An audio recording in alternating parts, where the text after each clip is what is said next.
दिनै जों बे प्रेस मिट हाबाफारिखौ लानाय जादों मोनसे बिथिंखौ नायनानै दि जोंनि बडलेण्ड डेभेलपमेन्ट फाउन्डेशना गायसननायनिफ्राय जिखिनि हाबा मावनो लादों एबा जि मावबाय थादों बेखौ एसे रायजो राजाफोरनो फोरमायनो थाखाय जों बे प्रेस मिटखौ लानाय जादों। दा दिनै आं एसे बडलेण्ड डेभेलपमेन्ट फाउन्डेशननि माखासे खोथाखौ बुंफोरनो लुबैदों। गिबियावनो निश्चय रायजो राजाफ्रा बडलेण्ड डेभेलपमेन्ट फाउन्डेशननि माखासे मावबारिखौ ससियेल मिडिया बा मिडियायाव नुबाय जानांगौ, निश्चय एसेबाबो बुजिगोन। दा दिनै एसे जों माखासे डिटेल्स खोथाखौ रायजो राजाफोरनो फोरमायनो सानदों।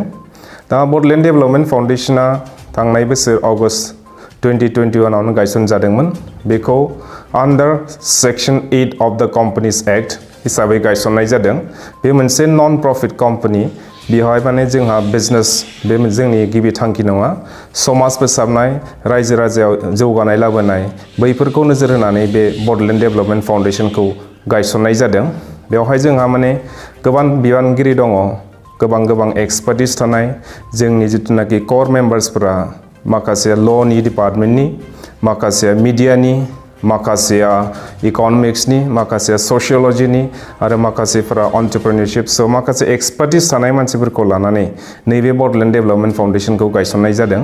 बे फाउन्डेशनाव जोंहा मेम्बार्सफोरा दङ अल ओभार BTC एरियानि, क'क्राझारनि मेम्बार्स दं, चिरांनि मेम्बार्स दं, बाक्सानि आरो उदालगुरिनि। दा आं डाइरेक्टर हिसाबै बे कम्पानियाव दङ आरो आंजों लोगोसे दङ जोंहा बिथां बिनुल वारि एक्जिकिउटिभ बिबान हिसाबै दङ। दा बडलेण्ड डेभेलपमेन्ट फाउन्डेशननि नैबे जोंनि हेड अफिसा जाबाय उदालगुरियाव दङ। बेवहाय जों बायदि रोखोमनि खामानि दासान्दि मावगासिनो दङ। गिबियावनो जोंहा एग्रिकालचार सेक्टराव BTC सरकारनि कलाबरेशनाव जों माखासे फार्मार्सफोरनि ट्रेनिं, सेल्फ हेल्प ग्रुपफोरनि ट्रेनिंस आरो एन्टारप्रेन्योर्सफोरनि माखासे गोबां प्रग्राम लादों। दा मोनसे डिस्ट्रिक्टनिफ्राय मोनसे क'क्राझारनिफ्राय लानानै उदालगुरिसिम जों माखासे प्रग्राम खालामबाय थादों। निश्चय जे बियो रायजो राजाखौ एसेबाबो बेनिफिट्स होगासिनो दङ, बा निश्चय जिखिनि टेक्निकेल स्किल जोंनि रायजो राजाफ्रा मोनथियामोन बेखौ जों फोसाबनो नाजादों एबा फोसावनो नाजादों, जाहाथे जोंनि मानसिफ्रा साइन्टिफिकेलि एग्रिकालचारखौ मावनानै मोजां फिथाइ मोननो हायो। बे जोंनि मोनसे मावफारि दायो। बेजों लोगोसे जोंहा बडलेण्ड केम्पासाव, नैबे उदालगुरि साबकाथि केम्पासाव जोंहा बायदि रोखोमनि स्किल डेभेलपमेन्टनि खामानि सोलिगासिनो दङ। सेथियावनो जोंहा हेन्डलुम सेक्टराव बेवहाय जोंहा 20तासो जों हेन्डलुम सेट गायसनबाय। दा बेवहाय जोंहा ट्रेनिं काम प्रडाक्शन बे मोननै खामानिया जागोन। बेवहाय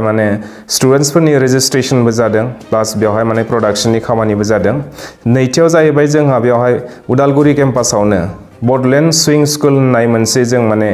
स्कुल बनायदों। बेवहाय टेलरिंनि खामानिखौ मावगोन, बडलेण्ड गार्मेन्ट्सनि जों खामानि मावनो नाजादों आरो दायो जोंहा गोबां स्टुडेन्ट्सफोरा बेवहाय ट्रेनिं लागासिनो दङ। फार्स्ट बेचआवनो जोंहा 35 स्टुडेन्ट्सआ अलरेडि रेजिस्टार्ड जाबाय। दायो बिसोरो 3 मान्थ्सनि कर्स लादों। दा जुदि बिसोरो एक्सपार्टिस जायोब्ला निश्चय जों बिसोरनि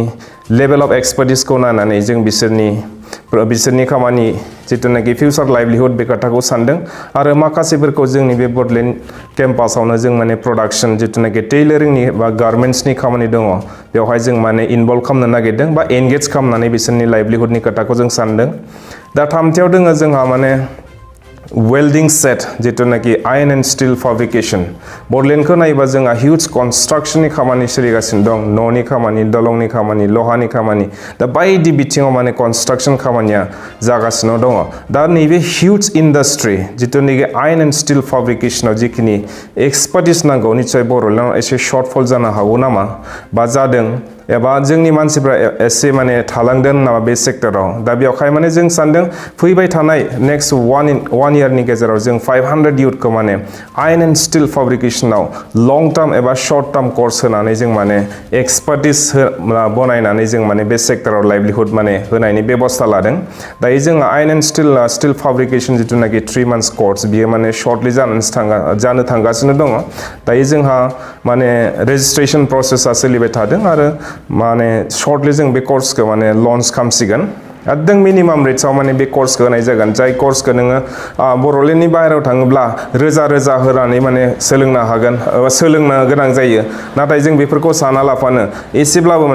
एसे रेट्सआवनो बा एसे खम फैसायावनो जों मेक्सिमाम स्किल्सखौ जों मोननो हानाय बायदि बै थांखिखौ लानानै जों बेखौ बनायनाय जादों। आरो बे मुं थिसननाय बेलायाव नोंथांमोननि जि ट्रेनिं होगासिनो दङ ट्रेनिंखौ लानो थाखाय माबायदि प्रसेस मुं थिसननाय बेलाय फार्स्ट अफ अल जोंहा एलिजिबिलिटि जों क्राइटेरियाखौ दोननो नाजायाखै जाहाथे माने गोदोरनिफ्राय जायफोरा माने मावनो हायो बे टारगेटखौ माने जों लानाय जादों माने क्वालिफिकेशन्सखौ जों माने प्रायोरिटि होआखै मानो होनबा जों रायजो राजाफोरनो माने जोंनि जिखुनु आनएमप्लय मानसिफोर दं बिसोरनो माने स्किल होनायखौसो माने जों टारगेट खालामनाय जादों आरो दायो एप्लिकेशनाथ' माने इजि प्रसेस जोंना जोङोब्ला अनलाइनबो जायो अफलाइनबो जायो डाइरेक्ट केम्पासाव फैनानैबो माने लाफैनो हायो नोंथांमोना जि दायो अनगोयिं माखासे सेक्टरावहा ट्रेनिं होगासिनो उननि समाव मा सेक्टरखौ नोंथांमोननि जि अनुष्ठानाव इनभल्भ खालामनायनि मिजिंथिदों दा जोंहा बेवहाय आरोबाव माखासे सेक्टर दङ बडलेण्ड डेभेलपमेन्ट फाउन्डेसननि जिथुनाखि मेन हेडक्वार्टार नैबे साबखाथियाव बेवहाय जोंहा माने पिगारि ओमफ्राय बी किपिंआबो सोलिगासिनो दङ दा पिगारिया जोंहा फैबाय थानाय मार्चनि 14निफ्राय 19सिम मोनसे हेन्ड्स अन ट्रेनिं सप्तासेनि थाखाय जों माने ट्रेनिं होनो नागिरदों अकल ट्रेनिंनि थाखायल' नङा बेवहाय माने जों माखासे फाइनान्शियेल इनस्टिट्यूशन्सफोरखौ जों लिंहरनानै फाइनान्शियेल लिंकेज होनो नागिरदों जाहाथे जोंनि मानसिफ्रा सरकारनि माखासे बेनिफिट्सखौ लानानै जों एन्टरप्रेन्योरशिप बा पिगारि फार्म बा बी प्रसेसिंनि जिथुनाखि पैकेजिं बा मार्केटिं जों मावनो हायो बिनि थाखाय जों माने फैबाय थानाय मार्चआव जों माने मोनसे इन्टेन्सिव ट्रेनिं लानाय जादों बी किपिं आरो पिगारिनि सायाव जिथुनाखि थांखि बा बिथांखि बा जि मावफारि दा निस्सय माने जों इन्डिभिजुअल बा एस अर्गेनाइजेशन हिसाबै जों थांनो सानाखै जायनि थाखाय जों माने कलाबरेशनाव जों खामानि मावदों दा सेथियावनो जोंहा माने बीटीसी सरकारजों माखासे खामानिखौ जों माने कलाबरेशन खालामनानै मावदों दा गिबियावनो आं बुंदोंमोन जोंहा एग्रिकालचार डिपार्टमेन्ट बेजों माने जों एग्रिकालचार सेक्टराव खामानि मावदों बेजों लोगोसे जोंहा माने बडलेण्ड डेभेलपमेन्ट फाउन्डेसनाव जों माखासे एक्सपार्ट जायफोर माने इन्डास्ट्रियाव माने लिंकेज दङ एबा इन्डास्ट्रिनि खामानिफोर माने मावनानै फैनाय बैसोरखौ लानानै जों माने बीटीसीनि बाहेराव जिखिनि इन्डास्ट्रि दङ जाय इन्डास्ट्रिया बडलेण्डआव माने गायसन जाथावना एबा पसिबिलिटि दङ दा बैफोरखौ जों रायज्लायनो थाखाय माने भारतनि माखासे स्टेट्सआव जों साफा सानै मानसि दैथायहरदों आरो मोजां रिजाल्ट मोनदों दाहालागै दा फैबाय थानाय समफोराव जोंनि जिथुनाखि बीटीसी एरियायाव मोनसे बिराद मोजां इन्डास्ट्रि जोंनि कलाबरेशनाव जानो थांगासिनो दङ आं बेनि नामखौ दिनै बुंनो सानाखै निस्सय रायजो राजाफ्रा सर्टलि नुसिगोन दा बेफोरबायदि इन्डास्ट्रि जिथुनाखि बाहेराव थानाय बैफोरखौ जोंनि लकेलाव जुदि लाबोनो हायोब्ला जोबोद माने जोंनि लकेलनि मानसिफ्रा एमप्लयमेन्ट मोनगोन बे थांखिखौ लानानै जोङो दायो माने माखासे इन्डास्ट्रियेल भिजिट खालायदों प्लास माखासे इन्डास्ट्रिनि मानसिफोरबो लाना फैदों जोंहा दिनैबो दंफैयो बेयाव बा मैयाबो जोंहा माने सासे माने पाम अइलनि सायाव माने फैदों बेयाव जोंनि अर्गानाइजेसनाव माने जोंनि अर्गानाइजेशनजों मा लेभेलाव माने फिउचाराव माने पाम अइल इन्डास्ट्रिखौ लांनो हागोन बिनि थाखाय जों मिया सार्भेनि थाखाय फैदों बेयो माने जोंनि थाखाय मोजां बाथ्रा निस्सय जों माने माखासे स्टेप लाबावगोन आरो कलाबरेशना जोंनि मोनसे दायो फार्स्ट प्रायोरिटि जिथुनाखि माने कलाबरेशन गैयाबा बीटीसीआव माखासे डेभेलपमेन्टनि खामानिया निस्सय माने जिबादि स्पिडआव जानांगौ बे जानाय नङा बिनि थाखायनो जों माने कलाबरेशन्स विथ इन्डास्ट्रि अर्गानाइजेशन्सफोरजों जों मावगासिनो दङ आरो खुलुमनाय बावहरनाय थाबाय आं जे एक्जिकिउटिभ डाइरेक्टर BDF नि जानानै जे नोंथांमोननि गेजेरजों आरो फंनैसो बाथ्रा बुंनो बे खाबुखौ मोननायनि थाखाय जोंहा डाइरेक्टर सार बिथाङा गोबां खोथाखौनो बुंलांखाबाय बिनि गेजेराव आरो फंनैसो खोथा एड खालामनो थाखाय आं सानबावबाय आरो बेखौ एड खालामनाया मोजां जागोन मानो होनना बुङोब्ला जों गोबां समाव माने बै एरियाफ्रावबो जों खामानिफोरखौ मावबाय थादों जेरै दायो नङा सिगांनिफ्रायनो जोंहा आनएमप्लयमेन्टनि प्रब्लेमा बा बे खोथाफ्रा बहुत सरसा जायो अकल बडलेण्डआवल' नङा आसामावनो जा बा इन्डिया लेभेलावनो जा वर्ल्ड लेभेलावबो जा दा नैबेनि खेथ्रआव जोङो जिहेतु बर'फोरनि गेजेराव थांनाय 2020 मायथाइनि जानुवारियाव मोनसे एग्रिमेन्टबो जानानै थांबाय एग्रिमेन्टनि उनाव जोंनि ओनसोलाव मोनसे गोदान थासारि सफैबाय आरो बे गोदान थासारियाव जों गासैबो गावबागावखौ मा लेभेलाव हायो एडाप्ट खालामनानै जोङो सोलिदों दा बे बेलायाव मोनसे गोबां जों नुहुरनाय बा जों साननो गोनां बाथ्राया बे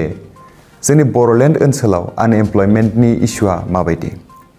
आरो बे आनएमप्लयमेन्टखौ लानानै जोंनि सरकाराब्ला बा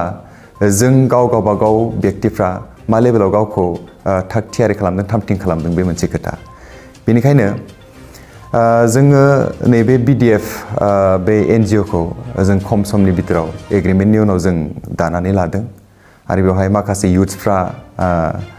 माने एखे रोखोमै सिन्था खालामग्रा युथ्सफ्रा जों बाहाय जमा जानानै जों बे NGO खौ दाना लादों आरो बेनि गेजेरजों जों सानदों सरकारा गोबां समाव माखासे इस्युफोरखौ सरकारनि बायदियै सल्भ खालामजोबनो हाजोबाबो जानो हागौ बिसेसकै एमप्लयमेन्ट जेनेरेशननि खेथ्रआव मानोना दायो सरकारि साकरि मोननो थाखाय गोबां कम्पिटिशन दङ आरो गासैबो जे सरकारि साकरि मोनजोबगोन बे नंजोबा बेनिखायनो नैबेबायदि मोनसे NGO फ्रावबो गोबां जोहोलावफ्रा बा गोबां बेबायदि खामानि मावनो हानाय केपासिटि थानाय मानसिफ्रा खामानि मावनो हायो बेनिखायनो जों बे NGO नि गेजेरजोंबो एसे एनैब्लाबो जे बेवहाय माखासे जोहोलावफ्रा माखासे खामानि मावग्राफ्रा मावनानै गावनि न'खर खुंनो हागोन जों बेखौ आसा फारिदों बेजों लोगोसे मोनसे खोथाया बे थांनाय बे बड'लेण्ड मुभमेन्टनि समाव NDP आनो जा एबसु आनो जा बा बेबायदिनो गुबुन गुबुन बर'नि संगठनफ्रानो जा गोबाङा बाहाय इनभल्भ जाबाय बिनि उनाव गोबाङा आनएमप्लयडबो जानानै थाबाय दा नैबे एग्रिमेन्टनि उनाव जाहाथे बिथांमोनाबो माखासे खामानिफोरखौ मावनो स्कप मोनो गावखौनो थारमाने डिप्लय खालामनो हायो एमप्लय खालामनो हायो बिनि थाखाय जोङो सिन्था खालामदों जे जों सिन्था खालामनायानो गासैबो समाव थोजासे जागोन बे खोथा नङा नाथाय एसेब्लाबो बबेबा एंगेलाव बियो सरकारखौबो हेफाजाब खालामहैनो हागोन जों बेखौ आसा फारियो बेबायदिनो दिनै जोङो बारग' NDP आफादनि जिथु सोद्रोमाफोर जायफ्रानोखि बेबायदि मा होनो गावखौ खामानि मावनो थाखाय नागिरबायदों नाथाय खामानि मावनो स्कप मोनाखै बिथांमोना मालाबा लामाखौबो नुहुराखैबो जानो हागौ गासिबो नङा गोबाङा बेबायदिनो बेलेग बेलेग खामानियाव इंगेज जादों दा जायफ्रा बेबायदि खामानि मावनो स्कप मोनाखै बिथांमोनखौबो जों एसे एनै स्कप होनो हायो नामा बेखौ जों सिन्था खालामदों आरो जों नुहुरदों फैबाय थानाय समाव स्कप मोनगोन स्कप होनो हागोन आरो बिथांमोनाबो हाबाखौ मावनो हागोन दायो जोंजों लोगोसे ईस्ट टु वेस्ट थारमाने नैबे बड'लेण्डनि बिथोराव आरो बिथिं सानजाहा गहपुरनिफ्राय लानानै इभेन धेमाजि गोबां जों सेंग्राफोरखौ जोङो लोगोसे जों लानानै खामानिखौ मावबाय थादों जोंहा टीमबो दंसै टीम वर्कबो दंसै आरो क'क्राझार सेरफांगुरि बेवहायबो जोंहा मोनसे बे BDF निनो केम्पास जानो थांगासिनो दङ चिराङावबो जानो थांगासिनो दङ इभेन बाक्सायावबो साननैसोनि उनाव जोङो सिन्थाखौ खालामबाय थादों बाय मोनसे BDF निनो ब्रान्च केम्पास हिसाबै जों दाना लानो थाखाय मानसि हिसाबै जोंहा दंखासै खिन्थु खामानि मावनायनि मोनसे जायगा मावखुलि हिसाबै जों बेबायदि दाना लानो थाखाय सेस्था खालामदों आरो बेफोरो फैबाय थानाय गुसुं समनि गेजेराव जाफुंगोन आरो जाफुङोब्ला गोबां सेंग्राफ्रा बेवहाय बाहागो मोनगोन बा बाहागो लानो हागोन आरो खामानि मावनो मोनसे प्लेटफर्म मोनगोन दा बेखौ बेबायदि खोथा बुंनायजों लोगोसे मात्र NDP नि सेंग्राफोर बे खोथाखौ बुंनो सानाखै दिनैनि तारिखाव गोबां बेबायदिनो जोहोलावफोर दङ आरो NDP होननानै बुङोब्ला दायो NDP आ जिहेतु गैला बिथांमोना गासैबो सिभिलियान जाबाय बेनिखायनो जों कमन मोनसे इन्ट्रेस्टखौ लानानै जों खामानि मावदों बेनिखायनो निस्सय जों आसा फारियो जाफुंगोन आरो जेराव दिनै जोंनि BTC सरकार हिसाबैबो जथेस्थ' बिदि हेल्प नङा बा एनकारेजमेन्ट जोंनो होदों आरो जोंनि खामानि मावनायफ्राव बिथांमोना किसु लामाफोरखौबो दिन्थिदों आरो जों बिदिनो आसा फारिगोन उननि समावबो जों बेबायदि हेफाजाबफोरखौ मोनबाय थागोन अकल BTCल' नङा स्टेट गभार्नमेन्ट सेन्ट्रेल गभार्नमेन्ट बे लेभेलावबो जों माखासे जोंनि रिप्रेजेन्टेटिभफोरखौ जों दैथायबाय थादों जों चेनेलाइज खालामबाय थादों खामानि मावनो बेबायदि फैबाय थानाय समाव जोङो गोबां रोखोमनि खामानि मावनो लादों दा बिसेसकै नैबे उदालगुरि ओनसोलाव एग्रिकालसार सेक्टराव जोङो दायो बेखौ मोनसे सेन्टार अफ फकास हिसाबै जों जुखाम खेथि मेज नैबेखौ जोङो दायो खालामनो आखायाव लादों दहाय जोंहा डाइरेक्टर सार बिथाङा बुंनायाव थालांनायखाय बेखौ एसे लाबोफिनबाय खोथाखौ जे एबार जोङो लार्ज स्केलाव जों जुखाम गायनो थाखाय जों थांखि लादों आरो बेनि थाखाय जोंनि आखायाव नट लेस देन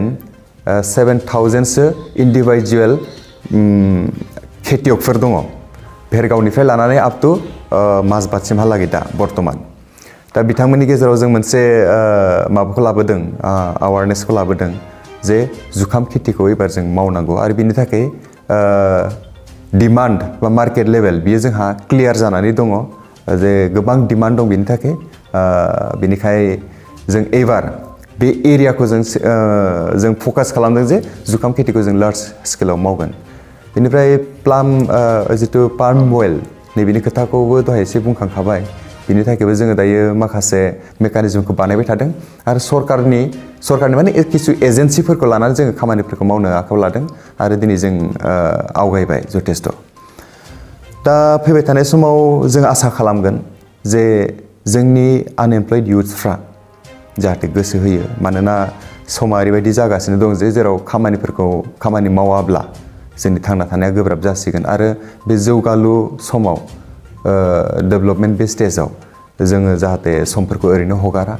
जों गोसो होनानै खामानिफोरखौ मावनांगोन साकरिखौ नागिरबाय थानांगोन जेब्लासिम साकरि मोना सरकारि साकरि अब्लासिमहालागै जों गावनि जितु केपासिटि जितु जोंहा जोंनि रोंगौथि बेखौ लानानै जों खामानिफोरखौ मावलांनो हायो आरो जों नैबे लेभेलाव बे स्टेजाव जों खामानि मावनानै गावखौनो फिल खालामनो हादों जे जोंनि ओनसोलाव बहुद पटेन्सियेलिटि दङ जिकुनु लेभेलाव पटेन्सियेलिटि दङ जिकुनु लेभेलाव पसिबिलिटि दङ जों खामानि मावनानै गावखौ जोङो बेबायदि एस्टाब्लिश जों खालामनो हागोन। बेनिखायनो जों नोंथांमोननि बे चेनेलनि गेजेरजों जोंनि जितु इयुथ्सफोर आरो जोंनि ओनसोलाव थानाय बड'लेण्डआव थानाय जोंनि खामानि मावग्रा बा इयुथ्स जौगाबोनाय इयुथ्स बिथांमोनखौ जों खावलायनो सानदों आरो जायहा जि लेभेलाव हायो बिथांमोना आवगायनांगौ फरायनाया फरायनांगौ आरो बेबायदिनो गभर्नमेन्ट साकरिनि थाखाय जायफ्रा एप्लाइ खालामनांगौ आरो बेबायदिनो जायफ्रा एग्रिकालचार सेक्टराव खामानि मावदों मावनांगौ आरो बिजनेसनि खेथ्रआव जायफ्रा खामानि मावदों मावनांगौ आरो बेबायदिनो बिभिन्न लेभेलाव अमा फिनाय दाउ फिनाय आरो बेबायदि जितु इन्डास्ट्रि लेभेलाव जोङो गोसो होनांसिगौ मानोना जों सोरखौबा आसा फारिना थानांगौनि दायो सम गैलिया जों खामानिफोरखौ मावनांगौ। दा नोङो नैबे साननैसो जोङो जोंनि बे ओनसोलाव थानाय जेसेबांनाखि बारग' एनडिबि बा बिग्रायारि सोद्रोमाफोर दङ बिथांमोनखौ जों मोनसे सार्भे खालामबाय थादों जों अनलाइन जों सार्भे खालामबाय थादों जे जों सेग्रेगेट खालामदों सोर मा लेभेलाव खामानि मावनो माने इन्ट्रेस्ट दङ बेखौ जोङो मोनसे अनलाइन फर्मनि गेजेरजों जों सार्भे मेपिं खालामबाय थादों आरो दाहालागै जोंहा 4000सो फर्म दायो आपल'ड जाबाय आरो बिथांमोना बबे सेक्टराव खामानि मावनो मोजां मोनगोन जों बिथांमोनखौ आरो मोनसे समाव जों सेग्रेगेट खालामनानै जों काउन्सिलिं होगोन आरो जों फाइनान्सियेल इन्स्टिटिउसनफोरजोंबो जों लिंकेज सेस्टा खालामगोन आरो जों बिथांमोनखौ ट्रेन्ड आप खालामनो थाखाय जों सेस्टा खालामगोन बिनि थाखाय जों गभर्नमेन्टनिफ्रायबो जोङो हयथ' मदद जों बिगोन जों बेबायदि दायो प्लानिं खालामदों। जों गोबां साबायखर नोंथांमोननि गेजेरजों बेसेबांखिनि खोथा फोरमायनो मोननानै जों गोजोननाय मोनदों।